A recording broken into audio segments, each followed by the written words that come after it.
Hello, welcome to Not Quite News, where we dive into the headlines that have you shaking your head and saying, really? I'm Natalie, and tonight's top story is one for the history books, or at least the you can't make this stuff up section.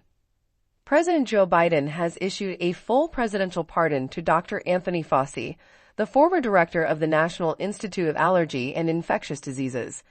That's right, Dr. Fauci is officially off the hook. And here's the kicker. This pardon isn't for any specific crime. It's a just-in-case pardon. Speaking at a hastily arranged press conference, President Biden defended the decision with his usual flair. According to him, it's all about being prepared for the unexpected. You never know when you might need a backup plan, he said, casually adding that while Fauci did his best, not everything during the COVID-19 pandemic was on the level. For those keeping track, Fauci hasn't faced any legal troubles yet, but with whispers of investigations into the government's handling of the pandemic, Biden decided it's better to be safe than sorry. An anonymous White House staffer called the move a precautionary thing, likening it to Biden's earlier pardon of his son, Hunter. It seems no one is immune to the president's brand of preemptive mercy. Critics, especially conservatives, are already crying foul, questioning why Fauci needs a pardon in the first place. Some are calling it a blatant attempt to cover up mismanagement during the pandemic. What are they hiding?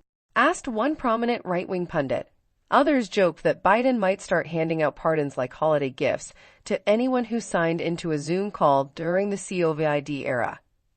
As for Fauci, he seems to be taking the pardon in stride, thanking Biden for the gesture and acknowledging the unprecedented challenges of the pandemic.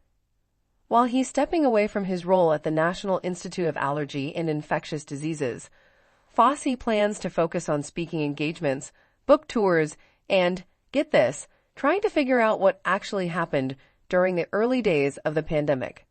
Industry insiders speculate that Fauci's next chapter might involve a lucrative pivot to the private sector. With his name recognition and a presidential pardon in his back pocket, he's well positioned for a new role as a paid spokesperson for pharmaceutical companies. After all, in Washington, a pardon can be as good as a golden ticket.